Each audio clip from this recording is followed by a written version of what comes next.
23명의 목숨을 앗아간 경기 화성 리튬 배터리 공장 화재 사고 이후 기독교계 이주민 지원단체들을 중심으로 추모 분향소가 마련됐습니다. 분향소를 찾은 이들은 희생자를 애도하며 이주 노동자들의 열악한 노동 환경을 개선해야 한다고 입을 모았습니다. 세대주의적 종말론 등을 이유로 이단성 지적을 받아온 인터콥 선교회에서 소속 선교사들이 대거 이탈하는 등 내부 갈등이 심각한 것으로 알려졌습니다. 인터콥을 이끌고 있는 최한호 본부장이 선교회 재산을 사유화했다는 의혹이 제기됐기 때문인데 인터콥 측은 의혹을 부인하고 있습니다. 29살에 맨주먹으로 미국으로 이주해 코리안 드림을 이룬 신앙의 간증집, 뉴욕 곰탕 이야기를 비롯해 새로 나온 책들을 소개합니다. 여러분 안녕하십니까? CBS 뉴스입니다. 경기 화성 아리셀 공장에서 화재가 발생한 이후 기독교계 이주민 지원단체들을 중심으로 추모 분향소가 마련됐습니다. 분향소를 찾은 이주 노동자들은 자신들이 겪은 일로 여겨진다며 희생자들을 안타까워했습니다. 한혜인 기자가 지난 주말 분향소에 다녀왔습니다. 23명의 희생자를 낸 아리셀 공장 화재 발생 이후 처음 맞은 주말, 합동 분향소에는 조문객들의 발걸음이 이어졌습니다. 이주민이 가장 많은 도시로 꼽히는 경기 안산시에 마련된 화성 아리셀 공장 화재 사고 추모 분향소를 찾은 이주 노동자들은 남일 같지 않다며 안타까워했습니다. 제가 이번에 이분들이 파견을 갔다고 들었거든요. 파견을 갔을 때는 보통 버스에서 내려서 공장 문 앞까지만 데려주고 안전 상식은 저도 예전에 못 받았어요. 그래서 이분들도 예전에 제가 일하던 것처럼 그렇게 똑같은 입장이지 않았을까? 나도 좀 마음이 좀 괴로워요. 우리 일하는 동포들이 있거든요, 중국 사람들이. 안산 추모 분향소는 화성공장 화재 이주민 공동대책위원회가 마련했습니다. 대한예수교장로회 통합총회 이주민 선교협의회, 한국기독교장로회 이주민 선교운동본부, 한국기독교교회협의회 인권센터 등이 함께하고 있습니다. 화성공장 화재 이주민 공동대책위원회 위원장을 맡은 박천흥 목사는 이주 노동자들의 업무 환경이 개선되고 안전교육이 강화돼야 한다고 촉구했습니다. 화성 화재와 같이 급작스러운 일이 벌어졌을 때 어디로 피난해야 될지 피난 안내나 유도 이런 것들이 사전 교육이 안 됐기 때문에 더 많은 사람의 희생자가 있었다고 생각합니다. 그래서 이번 화성 화재 사고는 인재라고 생각합니다. 박 목사는 산업 현장에는 여전히 불합리한 방식으로 이주 노동자에게 일을 시키는 관행이 있다며 이번 사고를 계기로 잘못된 용역 관행이 개선돼야 한다고 말했습니다. 4대 보험이 가입이 안 되는 경우가 있다든지 아니면 본인 명의가 아니고 다른 사람 명의로 일을 하게 한다든지 이러한 그 잘못된 용역 관행들이 이주 노동자들을 더 사각지대로 몰아내고 있고 한국교회를 향해서는 이주민을 이방인이자 선교 대상으로만 생각하는 것이 아니라 한 교인이자 지역사회의 이웃으로 받아들여야 한다고 말했습니다. 이어 이주민을 향한 차별을 거두고 관심과 연대를 확산해야 한다고 했습니다. 화성공장 화재 이주민 공동대책위원회는 논의를 거쳐 추모 분향소를 서울 구로구 등 다른 지역으로 이전 설치할 계획입니다. 공대위는 앞으로 아리셀 화재 사고에 대한 철저한 조사와 대책 마련, 이주 노동자의 인권과 안전 보장, 용역업체 관리와 감독 강화를 위해 목소리를 낼 예정입니다. 한편 아리셀 공장 화재로 숨진 23명 가운데 내국인은 5명, 외국인은 18명으로 중국 국적 17명, 라오스 국적 1명입니다. CBS 뉴스 한혜인입니다.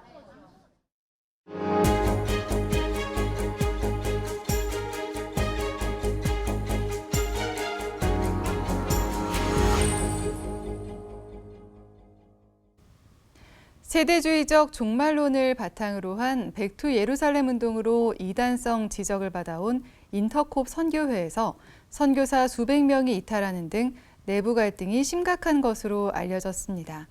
인터콥을 이끌고 있는 최한우 본부장이 선교회 돈으로 막대한 부동산을 사들이면서 공적 자산을 사유화한다는 의혹이 제기됐기 때문입니다. 이슈 포커스 송주열 기자가 취재했습니다. 인터콥 선교회 최한우 본부장이 인터콥 재정으로 대규모 부동산을 개인 명의로 사들이고 있다는 의혹을 받고 있습니다. 경북 상주시 화서면 금산리에 있는 인터콥 최한우 본부장 명의의 밭입니다. 끝없이 펼쳐진 밭 한 켠 컨테이너 박스에 예수 그리스도의 재림을 소망한다는 뜻의 마라나타 그림이 그려져 있습니다. 인근 농공단지 맞은편 상용리, 이곳에도 최한우 본부장 명의로 수천 제곱미터 부지에 밭이 있습니다. 인터콥 최한우 본부장 명의의 전답을 모두 합치면 31,864 제곱미터로 국제 규격 축구장 4.5개에 해당하는 면적입니다. 부동산 구매 가액만 13억 8,500여만 원에 이릅니다. 그런데 대다수 인터콥 선교사들은 이 땅이 최한우 본부장 개인 명의로 된 것을 모르고 있었습니다. 아니, 제가 80년 가가지고 금산이 땅 산 거 그걸 본부장하고 같이 부동산 맺혔지 않습니까? 7,000평 산 것에 대해서 지금도 그 명의가 본부장으로 되는지 저는 놀랐습니다. 그게. 이뿐만이 아닙니다. 서울시 마포구 신공덕동에 위치한 상가 건물. 인터콥이 지난 2019년 12억 원에 사들인 지하 1층, 지상 3층의 이 건물은 2021년 1월 부산에 거주하는 최한우 본부장의 딸 최모 씨에게 건물 지분의 49%가 2억 5천에 매도됐습니다. 부동산 매입가 4분의 1에도 못 미치는 헐값에 건물 지분 절반가량을 넘긴 셈입니다. 더욱이 매매가 이루어진 2021년 1월은 상주 BTJ 열방센터에서 800명이 넘는 대규모 코로나 확진자가 나와 사회적으로 관심이 집중되던 시기여서 뒤늦게 이를 한 인터콥 선교사들의 분노는 더 컸습니다. 모든 것을 증거로 보여주시면 되는 것을 선교사님과 선교사님 통해가지고 모두가 확인했다고 하면서 이야기한다는 게 오히려 궁색합니다. 분노한 인터콥 선교사들은 지난 4월 국내외 인터콥 소유 부동산 현황과 최한우 본부장 본인, 직계가족 재산 상황 전체를 공개하라고 최 본부장 측에 내용 증명을 보내기도 했습니다. 또 자체조사위원회를 꾸려 인터콥의 자산을 최 본부장 명의로 등기한 것은 명백한 위법이라고 주장했고 최한우 본부장이 거주하는 상주 미션하우스는 누구 소유로 돼 있는지 해명하라고 요구했습니다.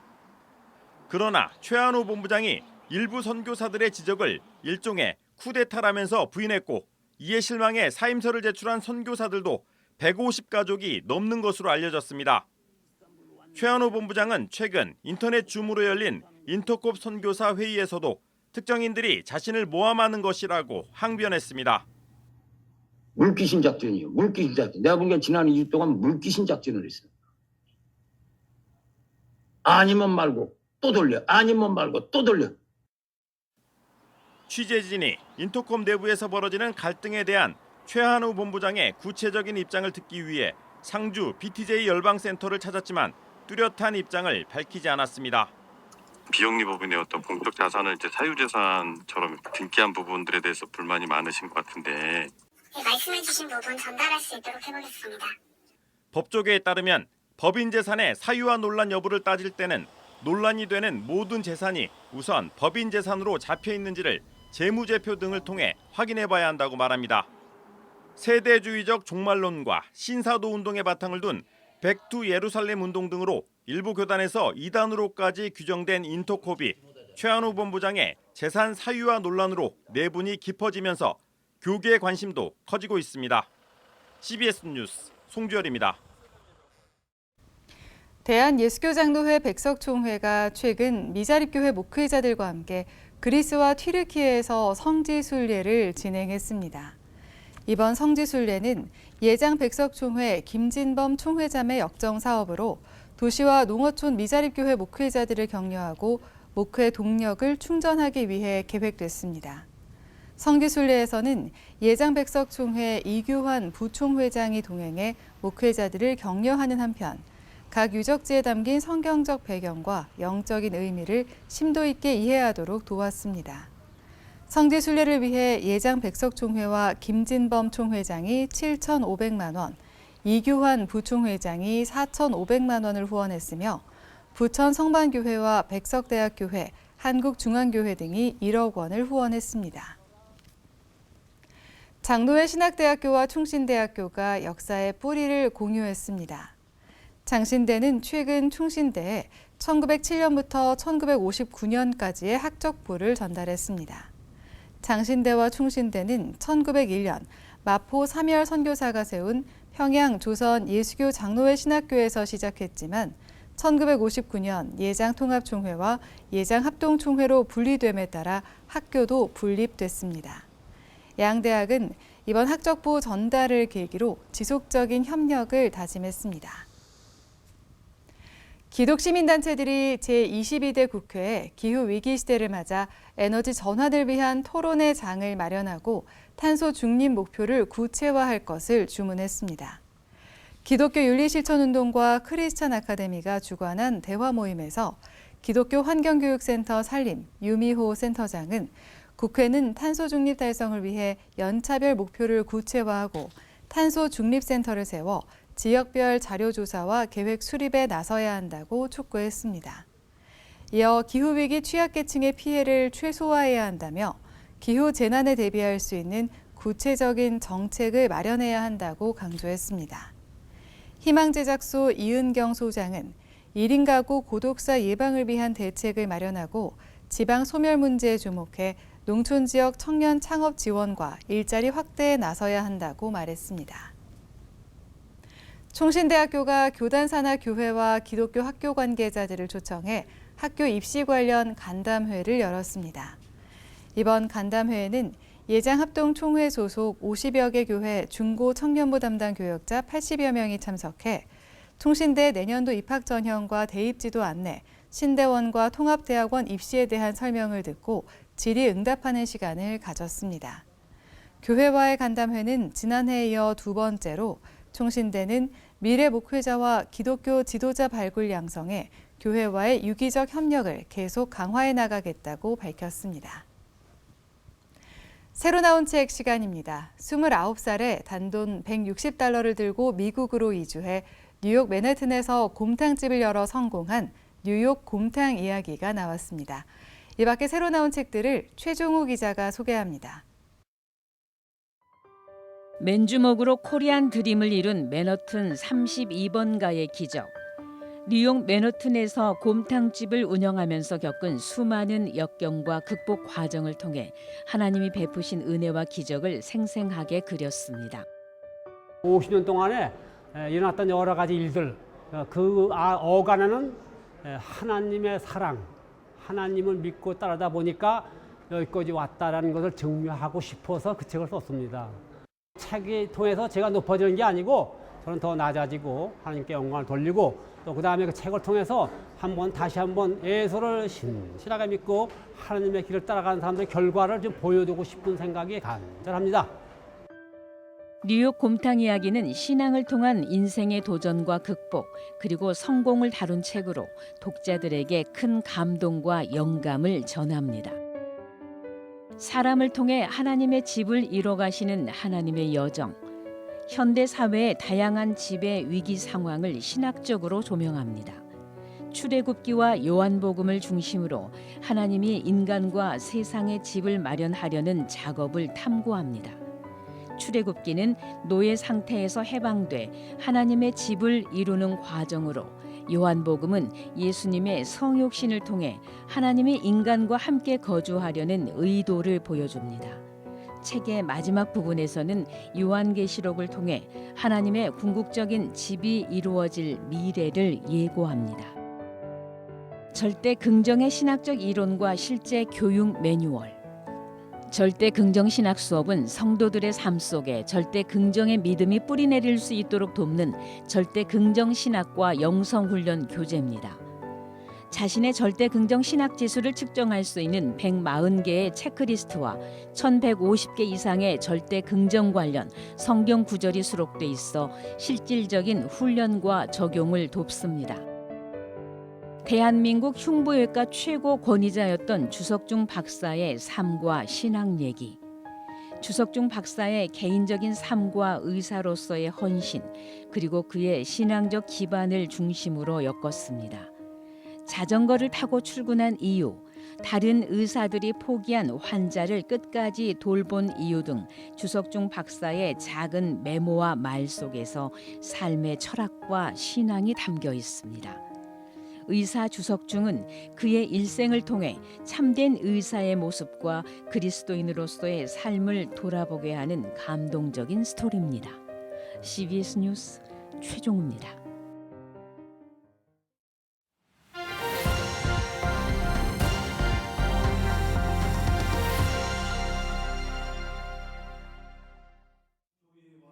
전주시 기독교연합회 이단대책위원회 주관 이단대책세미나가 전주 초원교회에서 열렸습니다. 호남 이단상담소 박정철 목사는 매주 500명의 성도들과 시민들이 신천지에 빠지고 있다며 바르게 알아야 막을 수 있고 먼저 전도해야 신천지에 뺏기지 않는다고 밝혔습니다. 이어 박정철 목사는 지금까지 한국교회는 신천지를 막기에만 급급했다며 이제는 신천지 탈퇴자들을 교회가 수용할 수 있도록 준비해야 한다고 강조했습니다. 세계 기도운동본부 120문도 기도운동 발대식이 최근 소명중앙교회에서 열렸습니다. 이번 발대식에서는 평신도들이 한자리에 모여 한국교회 예배 회복과 부흥을 위해 함께 기도하는 시간을 가졌습니다.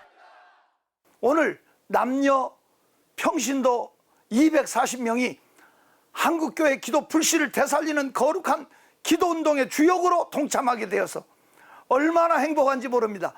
이들을 통해서 이루어질 위대한 역사를 기대합니다. 한국헤비타트 충북 청주지회가 충북 괴산군 사리면 이곡리에서 사랑의 집짓기 헌정식을 가졌습니다. 한국헤비타트 충북 청주지회 이사장인 연재국 목사는 하나님의 은혜로 지어진 이 가정에 희망과 축복이 가득하길 바란다고 격려했습니다. 제6회 CBS 전국 권사합창단 찬양제가 청주 상단교회에서 열렸습니다. 이번 성가합창제에는 대전과 경남, 전북과 광주, 충북 등 5개 지역 CBS 권사합창단이 참여해 은혜로운 공연으로 하나님께 영광을 돌렸습니다.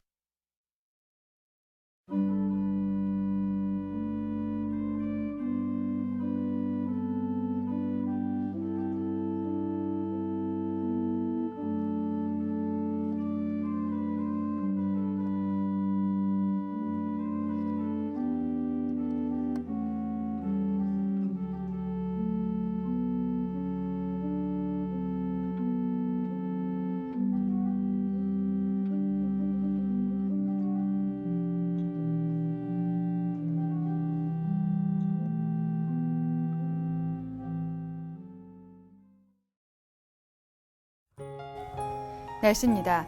내일은 전국이 대체로 흐리고 제주를 비롯한 남부지방에 비가 내리겠습니다. 내일 아침 최저기온은 20도에서 24도, 낮 최고 기온은 22도에서 31도입니다. 이상으로 뉴스를 마칩니다. 시청해주신 여러분 고맙습니다.